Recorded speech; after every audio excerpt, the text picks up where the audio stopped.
Hello, welcome back to my YouTube channel. Today in this video we will discuss about health illness continuum. So without wasting any time, let's begin our video. सबसे पहले हम बात करेंगे कि health illness continuum क्या है. ठीक है, तो हेल्थ इलनेस कॉन्टिनम एक मॉडल है जिसके अंदर हम देखते हैं कि जो हमारी हेल्थ है वो कॉन्स्टेंटली चेंज करती है. ठीक है, तो उसकी स्टेट ऑफ हेल्थ जो है वो चेंजिंग है और इसमें हमारे पास जो रेंज होती है वो एक्सट्रीमली गुड हेल्थ से लेके डेथ तक होती है. ठीक है, ये जो मॉडल है ये वन वे है और इस मॉडल के थ्रू हमारा जो लेवल ऑफ हेल्थ होता है किसी भी पर्सन का, हम उसे कॉन्सेप्चुलाइज कर पाते हैं. मतलब कि हम उसे एक आइडिया ले पाते हैं कि इस पर्सन का स्टेट ऑफ मतलब हेल्थ क्या है. ठीक है, उसके लेवल ऑफ हेल्थ क्या है वो चीज हम कॉन्सेप्चुलाइज कर पाते हैं, उस चीज का एक आइडिया ले पाते हैं. ठीक है, अब आपको एक एग्जाम्पल के थ्रू समझाने की कोशिश करते हैं कि हम इसका मतलब कैसे इसका यूज होता है, कैसे हमारी जो हेल्थ है वो चेंज होती रहती है. जैसे एक पर्सन है, एक क्लाइंट है जिसकी हेल्थ है वो रियली कांस्टेंट रहती है. मतलब उसकी कंडीशन ऐसी है कि वो चेंज ही होती रहती है. सो सपोज वो पर्सन सुबह सो के उठता है. ठीक है, और वो जब उठता है तो उसे मतलब बहुत अच्छा फील होता है कि बहुत फ्रेश फील करता है. वो अच्छा फील करता है कि मैं तो बिल्कुल ओके हूँ, ठीक हूँ.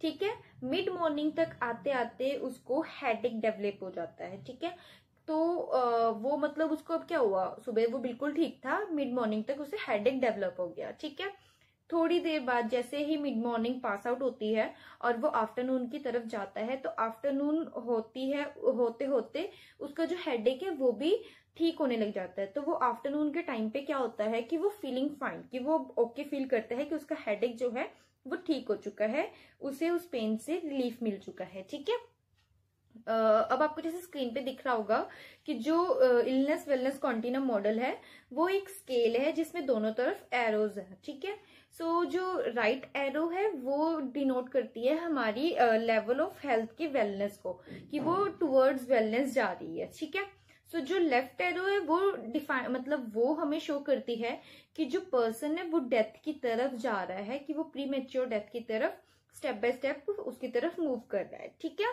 सो ये लेफ्ट राइट एरो था और बीच में इसमें होता है एक न्यूट्रल पॉइंट जिसमें हमारी जो स्टेट ऑफ हेल्थ है वो कांस्टेंट रहती है, वो चेंज नहीं करती है. ठीक है, इसके बीच में कुछ पॉइंट्स होते हैं, उनको हम फर्दर थोड़ा ब्रीफली पढ़ते हैं.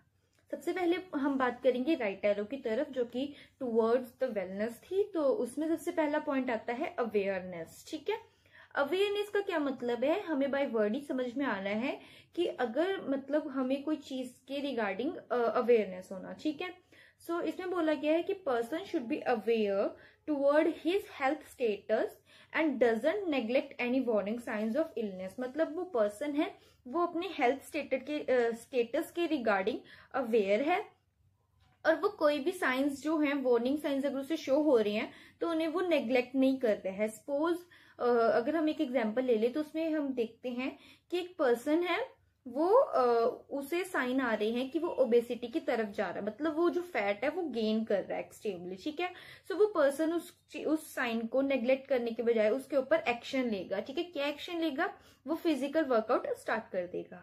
ठीक है, ये पॉइंट क्लियर हुआ. नेक्स्ट हम मूव करते हैं, वो है एजुकेशन. एजुकेशन में क्या होता है, बाय नेम हमें क्लियर है कि अगर हम कोई डिजीज है उसके रिगार्डिंग हमें एजुकेशन होनी चाहिए. ठीक है, तो इसमें क्या बोला है कि person should be educated about the general health issues of day to day life. कि जो पर्सन है वो एजुकेटेड होना चाहिए, उसे नॉलेज होनी चाहिए जो कि जनरल हेल्थ इश्यूज चल रही हैं उसकी डे टू डे लाइफ में, उनके बारे में पता होना चाहिए. ठीक है, कहाँ से पता करेगा, अब जैसे कोविड-19 आया तो उसका मास मीडिया क्या था, हमारे पास टेलीविजन था, टीवी थे, जिसके थ्रू हमें पता चल रहा था, न्यूज़पेपर के थ्रू हमें पता चल रहा था कि कितने केसेस आ चुके हैं इंडिया के अंदर, क्या कंडीशन चल रही है. तो उसके थ्रू वो अपनी मतलब एजुकेशन, अपनी नॉलेज रख रहा था ना. तो वही चीज में बोली है कि हम जो नॉलेज है, एजुकेशन है, वो डिफरेंट मास मीडिया के थ्रू, उनके मेथड्स के थ्रू गेन कर सकते हैं, जैसे कि न्यूज़पेपर, टीवी, रेडियो, इनके थ्रू. ठीक है, एग्जाम्पल आ जाता है कि कोई इंडिविजुअल है. ठीक है, वो क्या कर रहा है, वो लर्न करना चाहता है, मतलब सीखना चाहता है योगा के बारे में. ठीक है, तो वो क्या करेगा, वो उसको सीखने के लिए उसके ऊपर प्रैक्टिस करेगा. ठीक है, अपनी हेल्थ को जो है इम्प्रूव करेगा. वो कहाँ से करेगा, वो मास मीडिया की हेल्प से करेगा, जैसे कि यूट्यूब हो गया. ठीक है, कि वो यूट्यूब के थ्रू योगा सीख रहा है और उसकी प्रैक्टिस कर करके अपनी ओवरऑल हेल्थ को इम्प्रूव कर रहा है। ठीक है, नेक्स्ट पॉइंट आता है ग्रोथ।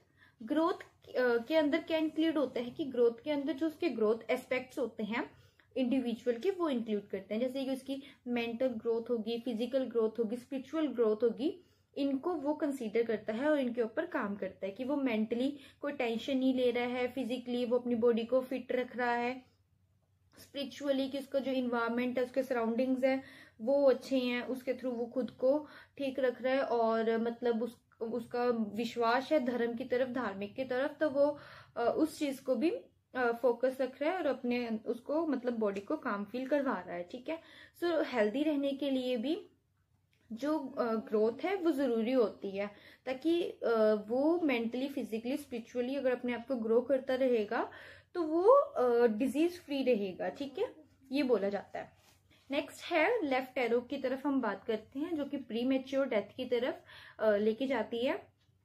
सो इसमें जो फर्स्ट पॉइंट आता है वो आता है साइन। ठीक है, साइन क्या होते हैं?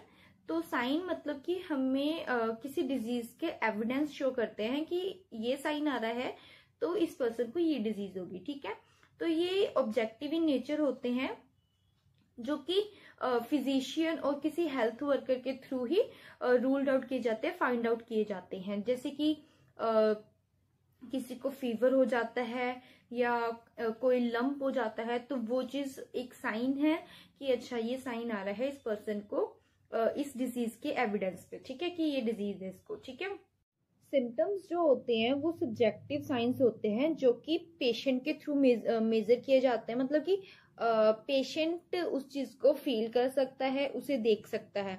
जो दूसरा पर्सन होता है वो उसे मेजर नहीं कर सकता, उसे क्वांटिफाई नहीं कर पाता कि उसे कितना है, कितना मतलब क्या चीज वो फील कर रहा है, कितना दर्द है, ये सब चीजें। ठीक है, सो इसमें एग्जांपल आ जाता है जैसे कि बैक पेन और फटीग। अगर किसी को थकान होती है तो वो हम तो नहीं मेजर कर सकते, वो उसी पर्सन को पता है कि अच्छा मेरे को फटीग है, मेरे को टायर्डनेस हो रही है, तो मैं ये काम नहीं कर सकता। ठीक है, तो सिम्टम्स क्या होते हैं? सिम्टम्स सब्जेक्टिव साइन होते हैं जो कि पेशेंट खुद ही उस चीज को डिटेक्ट कर सकता है, उसे फील कर सकता है और इन सबको देख सकता है। दूसरा पर्सन उसे मेजर नहीं कर सकता, उसे देख नहीं सकता। ठीक है, सो ये सिम्टम्स थे। नेक्स्ट पॉइंट आता है डिसेबिलिटी। डिसेबिलिटी क्या होता है कि एक ऐसी कंडीशन होती है जिसमें हमारी बॉडी या फिर जो हमारा माइंड होता है वो इम्पेयर्ड हो जाता है। ठीक है, तो वो क्या करता है, वो उस चीज को मोर डिफिकल्ट बना देता है किसी पर्सन की कंडीशन को, कि वो कुछ एक्टिविटीज नहीं कर पाता, वो एक्टिविटी में लिमिटेशन आ जाती है उसकी। डिसेबिलिटी किसी ऑर्गन का काम ना करना, जैसे कि वो पर्सन की कंडीशन ऐसी हो जाएगी कि उसका कोई बॉडी पार्ट काम नहीं करेगा, या फिर उसके माइंड में डिसेबिलिटी आ जाएगी कि वो उसकी जो परसेप्शन की कैपेबिलिटी थी वो डिक्रीज कर जाएगी। ठीक है, सो ये कुछ पॉइंट्स थे जो हमने इस वीडियो में पढ़े। हेल्थ इलनेस कॉन्टिन्यूम मॉडल के बारे में हमने जाना। सो आई होप आपको समझ आया होगा। मिलते हैं नेक्स्ट वीडियो में। Bye bye.